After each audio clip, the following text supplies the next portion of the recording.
Yep, already. Okay, all right. Hey, big thing about today, once we get our homework, before we get there, I want to review a couple of the problems, because obviously the goal today is to look at vertical, horizontal, and slant asymptotes, if you have them, to put kind of everything together, you know, y-intercepts, x-intercepts, figure out where the tails go, draw rough sketches. I want to avoid using technology today to see if we can figure out how to draw these without tech. Okay, so that's why I didn't pull up decimals like we did on Friday, because Friday was just kind of help us out. I just pulled up a normal graph, a grid, and we're going to graph a couple. I will give you graph paper today. You can do everything on the graph paper. Everything. Does that make sense? Yes. You'll have plenty of room to work on it, because all I'm looking for is the drawing. So you're putting your asymptotes wherever they need to be. You can put off to the side, you know, x-intercepts and y-intercepts. So it's really all you have to do. I think it's pretty straightforward, but there is, you know, certain things we have to check for. So let's go through a couple examples, and I'm going to give you guys kind of free reign on what you'd like to see today. Like if you'd like to see a vertical asymptote, if you'd like to see one or two of them, if you'd like to see a slant asymptote or horizontal, if you want to put it at a certain number today, we can do that. So the goal today is to kind of refresh and then give you plenty of time to just kind of work on an assignment, which I'm going to make do later this week, probably Thursday this week. So you get plenty of days to work on. Okay. All right. So let's do a quick recap here. Again, the section. This is the last section in chapter 2 for us, which is 2.6, called rational functions. You know, we did some notes on Friday last week on this. I have the videos online. I made sure of it this morning. They took a while to post, but they're online. I made sure the website is all there and it's all pretty and stuff. But the big thing is we are still graphing. Okay, and that's our main goal today. You have to show me without a doubt you know how to graph. Draw the coordinates. I almost recommend today when you're drawing these, maybe go borrow a couple of colored pencils for me today. So if you're doing that, you can color in where the vertical asymptotes are, the horizontal. I think that would be really helpful, like color-wise, instead of just drawing everything with pencil. But if you're going to do that, definitely triple check before you draw a colored pencil, because you can't really undo that. It's not like a pencil where you can erase it. So maybe draw with your pencil first, highlight it later. But again, the 3 checks that we're doing: vertical asymptotes, horizontal, and slant. And we have those little checklists that we've learned over the last couple days in here of how do you know which one's which. I've been posting those rules on the website, so you can always go see that if you go to whatever day we've been doing it. They're there. I have all 3 rules for horizontal and the rule for slants and all that good stuff.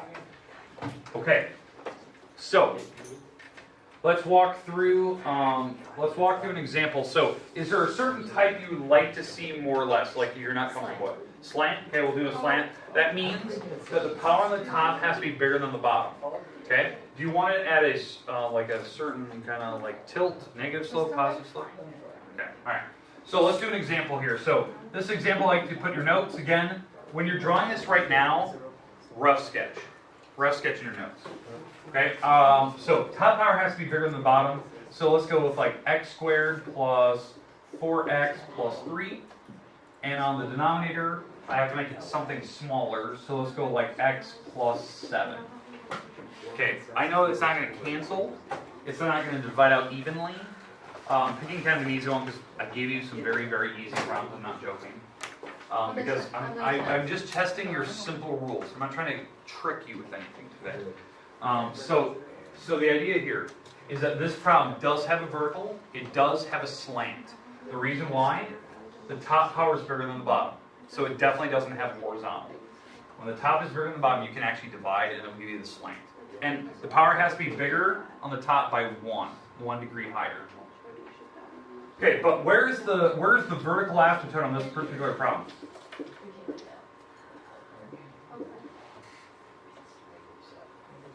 -7, yep. So how we know that? It's always what makes the bottom 0. That's your slant asymptote. So at -7, 1, 2, 3, 4, 5, 6, 7. This number right here, there is a vertical asymptote right there. So this tells me, by looking at this, there's 2 different pictures going on here. There's only one vertical, so the picture will have to be on the left side and the right side of it. Okay? Next, we can figure out x-intercepts. So I'll do this next. So x-intercepts. So x-intercepts, you factor the top apart, factor the top, and so the top turns out to be, what, x plus 3, x plus 1? So what are my x-intercepts? Yeah, -3 and -1. So there's at least 2 x-intercepts there.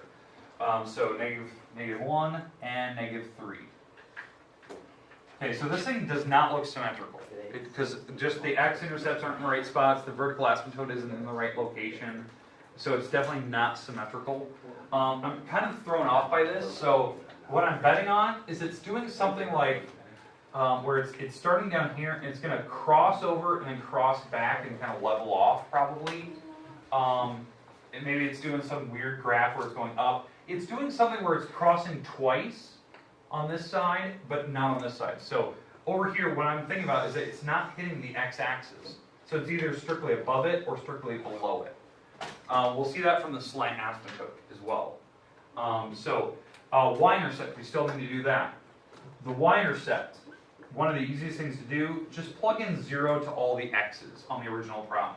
So 0, 0, 3, so there's 3 on the top.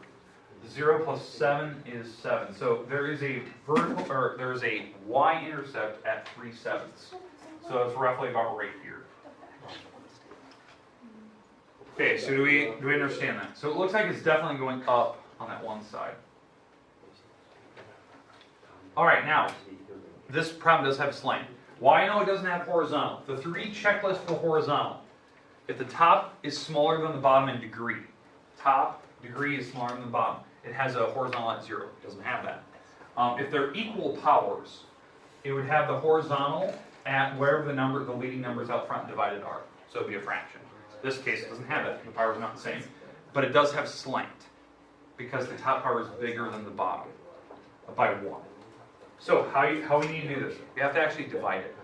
You actually have to either long divide or synthetic divide, and I need to figure out what's left, what they call the reduced polynomial. Okay? So, do you guys want to do synthetic division or long? Synthetic. Good choice. Okay, so synthetic division. So, the number in the house, what's the problem on the bottom? -7. That goes in the house. That's the root of the bottom. And then on the top, 1, 4, and 3. And again, if there's any zeros, you have to fill in zeros. Be careful of that. There's a couple problems you're going to have to do that. So you have to fill in zeros. Drop the first power down. Multiply by the number in the box. Drop the first power down. Multiply by the box. Drop it straight down. And so it does have a remainder. So this thing did not divide out, even though we already knew that earlier. We know we didn't have any removables. But what's left, this is my remainder, right? It's 24 over the x plus 7, what we divided by. But the part that's in front of it is actually where the slant goes. It's a linear equation. So this is going to be a -3, and it's going to be a 1x.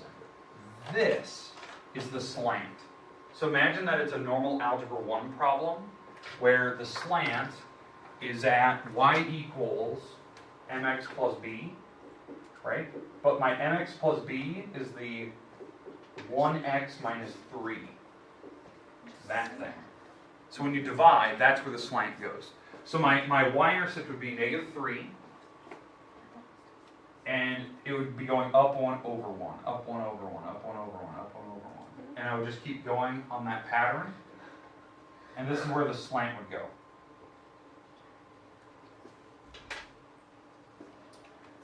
So if I rough sketch this thing out, alright, and there's supposed to be a dashed line. This is a slant. Now again, my graph can cross the slant. I'm not expecting it to, but it could. So what I'm betting on is that the graph itself, there's probably something in this weird triangle region. So it's either doing something like this, and then what I'm betting on is probably down here. So I know I don't have enough graph for that, but I'll just kind of draw a rough sketch of what's happening. The reason why is usually they're always in opposite corners. Okay, but how do we find it? Let's talk about that. What do we do? How do you find where the graphs go? Even though I don't have... Point plot. Yeah, plots and points. So that means I have to pick a couple. I have to pick a couple coordinates over here. I'll pick maybe 3 of them. I have to pick a couple over here to kind of see where that thing's going. I already have 3 in the middle. And then I would maybe plot a couple over here just to see if it's, where it's kind of going. I know that this graph is going to stay above that. It's going to stay up here somewhere, so I'm betting on these points will be way up in the air. But I at least get a feel for that. I know it's not going to be down on the bottom. The reason why is that there's no vertical, so there's not going to be 3 graphs. So it's like this is one graph, then there's another graph over here somewhere. Okay, but how you can type this in? If you have a graphing calculator, you could type this in where you could just type in the top equation divided by bottom and write out the table. If you don't, this is where your calculators, like my little scientific ones in the back, you can type in this problem by just plugging in these numbers one at a time. Like we're going to plug in, like let's say we plug in the negative 11 here, this number right here. You could type in this into your scientific calculator, see what answer it gives you, and then what you do is you hit like the up arrow, or you hit like shift up arrow, or shift equal sign, and it brings up the previous answer again. It brought up what you previously typed in. And then you could just clear this out and type in a different number. Maybe you want to type in -9. And you just fill in all the 9s with your little arrow keys. And then you hit enter, and then do it again. Hit up arrow, bring that formula back up, and retype in the next number. Like, it's really quick. Like, you wouldn't have to retype it over and over and over. How do you do that? So, I'll show you. On one of our scientific calculators, I believe you just had, like on these, I believe you just hit the up arrows. So, because I know a lot of you have these calculators.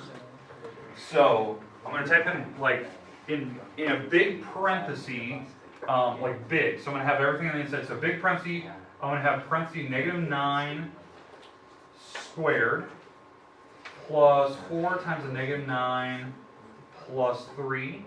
And then I'm going to close that whole parenthesis off and divide it by the bottom in a big parenthesis, -9 plus 7, and close that parenthesis off. And what it tells me is, it tells me when I type that in, it should tell me -24. So this is so at -9, this is way down here at -24. Okay? When I hit the up arrow, I didn't even do anything, I just hit up. It allows me to go back to the previous thing I just typed in, and I can just use the arrows to go fill in different numbers. Maybe I want to type in -8. And see where that thing's going. And all I'm doing is just filling in the 8s now. And then hit enter, and it tells me -35. When I type in -8, well, it's just down here. It's just doing something like that. It's down in that little wedge piece way at the bottom. And now this wedge piece in the middle, I'll plug in a couple numbers in there. It's going to be doing something like this, if you type it in.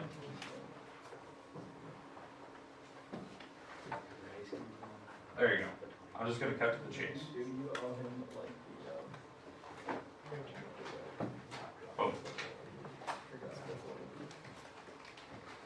But again, that's roughly what the graphs would look like. Now again, I prefer that you don't use Wolfram Alpha, don't use Desmos, don't type those in. If you get done and you have, a rough sketch of what it kind of looks like, and again, rough, that's really rough, type it in later.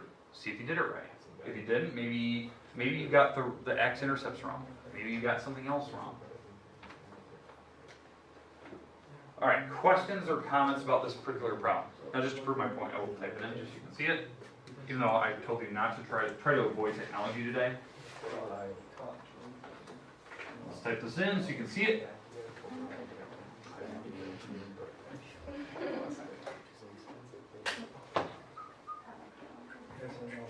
Okay, let's type this in, just so we have it. Okay, here we go. All right, so I'm going to type this problem in Desmos. So how I do that? Again, desmos.com. Parenthesis x squared plus 4x plus 3 divided by parentheses x plus 7. And here's my graph. So I hit enter. And now I can drag this graph wherever I want it. I can zoom in and out on it just so you can see it. And you can definitely see where the numbers are. So At -7, there was this vertical asymptote. So it wasn't crossing that. And then there was this slant line at -3 on the y-intercept, but it was going up 1 over 1. So the slant, so there was only 2 pictures. So we kind of get a rough sketch what that thing looked like. The middle ground is kind of the weird part. If I zoom in here, I'm going to just keep zooming. Zoom button. There we go. Boom. And I kind of said that's what roughly it was going to look like. It was going to go through -3, -1. It was going to hit 3/7 on the y-axis. Okay, questions? Okay. Why do you do this math if we have this? What? Like, why do people do this math if they have Desmos? Desmos? It's just getting practice so you can do it by hand, because when you get to college, sometimes they have tests that you're not allowed to use calculators. What? Like, I had many a test in calculus, like no calculators allowed in this test. Oh, what? Because they prevent you from typing in stuff in your calculator. Because I could type in my whole review test on my calculator if I wanted to. Oh, and just hit. Just kind of scroll back and see what my notes were. Well, they say you can't use them today. Okay, so I got to draw everything by hand. You get a rough sketch of where it's How do going. we know how many like graphs are going to be? Not graphs, but like. Vertical asymptote. That's how you know how many pictures it's going to have. Oh. Because if there's 1, there's 2 pictures. Separates us. If there's 3, always pretty much 1. Okay, now hey, remember the last problem that you're going to have today. The absolute last problem you're going to have, or in fact, it's actually the first problem I should say. They're going to give you a graph like this, and they're going to tell you off to the side, find the limit as your function approaches 2. So find the value of f of x as your function approaches 2 from the left side. And you're going to have a couple of these. These are the limit problems. We talked about these on Friday. As you approach 2 from the left side, as this thing gets closer and closer to 2 on the x-axis, what is this number you're approaching? What number is it roughly approaching? 2-ish in that ballpark? That'd be your answer. Maybe it's 1.7. But you're telling me the answer. Now, if it had a plus, you're approaching from the right side. Why does it matter what side we're approaching? Because sometimes they're going to have you approach closer and closer to the vertical asymptote. So, like on this particular problem, there was a vertical asymptote at 7, right? In fact, it's right here. This is where the vertical asymptote is. It was at -7. Well, the idea is what they ask for is like, what happens when you approach the limit as your function approaches 7 from the right side? Or I should say -7. So as I approach -7, where's this thing going? Infinity? Infinity. It's going up forever. As I approached it from the left side, this thing was going this way, so it was going to negative infinity. So that was the last part. We were talking about that on Friday. So a lot of the graphs are going to give you, the pictures are there, you have to go with it. I'll kind of warn you what you're going to need to do here. So, all right, here's your homework today. Let me double check the camera, make sure we have plenty of power here. Oh, yeah. Okay, homework today, which is due Thursday this week, and I will give you graph paper. You will only need the graph paper except for those first couple, which you can just put off to the side. You have plenty of room. All right, here you go. Page 355. All right, now, again, I will give you graph paper. You can fit everything on the graph paper itself. The first couple problems I'm going to give you, they are just a simple answer. You can just put those off to the side or put them along the top. Okay, here they are. You're doing the numbers. 9 through 20. These are the limit problems. It's just a simple short answer. Oh, it's approaching 2. It's approaching 1. Okay, then you're going to go 50 through 56 evens. So these are a couple graphs. 72, 76, and 77. And they have you practice graphing. I think I picked a couple where there's a couple horizontal. There's a couple problems where it's vertical. There's a couple problems with slants. So it's a couple. These top ones, I'm going to put a star. They're the limit problems. Just give me the short answer. Watch out for number 9, 10, 11. The graph is not on the page I've been telling you. The graph is on page 355, but the problems are written on page 356. Be careful of that. Right here. I know a bunch of people are gonna miss the first ones because they're gonna look at the wrong picture. What page? 355. And then what's the other? Problem number page? 9 is on the top of 356, but the picture's on page 355. Why would they do it like that? I don't know. I would never have done I'm that. so afraid So, to it's not worth assuming. All right, there you go. What does it do? Thursday. You got plenty of How many time. waffles? Waffles, no. I really don't.